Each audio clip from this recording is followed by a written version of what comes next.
I remember reading a few years ago an anecdote about Benjamin Franklin when he was in the Congress, and he had this politician that was his adversary in politics.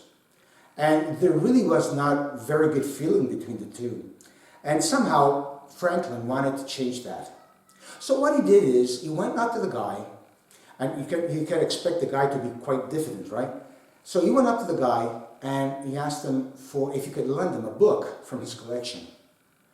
And the guy looked at him like this and said, well, why not?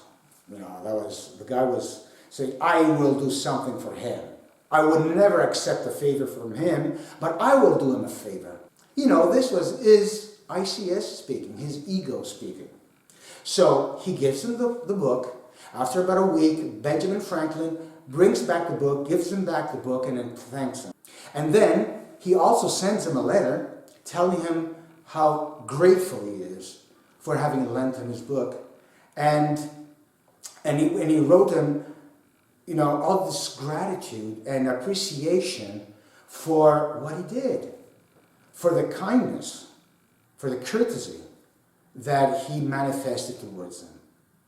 Well, is it hard to understand or to believe that they became best friends until the death of that person? He died before Franklin. And they were like inseparable. Now you see, we in this case are using our ego. If you want a good relationship with anybody, go up to your neighbor or to anybody that you have a conflict with and you really want to solve that conflict. Don't go there like a doormat, being stepped all over, and say, oh, will you please give me, you know, or can we please make peace and be nice to each other again? That is not going to work. You have to change the way the ICS is looking at you. The other guy's ICS is looking at you. He will still see you as an adversary, as an enemy. So the right thing to do here is to go up to the guy and ask him for a favor. Please do me this. The other guy, as ICS, will say, sure, I will do that for you. That makes him feel big. That makes him feel great. And he makes you this favor. Then you thank him, and perhaps you send him an email or a card, whatever, and tell him how much you appreciated what he did for you. That he didn't expect that, and that it was just great for him, and it made him feel great. The guy is going to come up to you.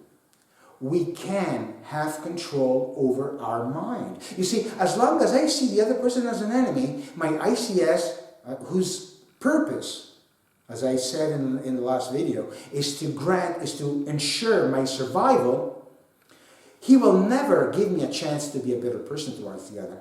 But if I let that 0.0001% of me, of that space that I have to make decisions on my own over those of my ICS, then I can turn around my world.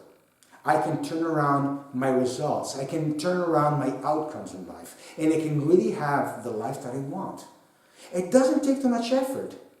But only if you know those little secrets and you know how the other person behaves and what makes him behave that way, you can turn things around in your favor.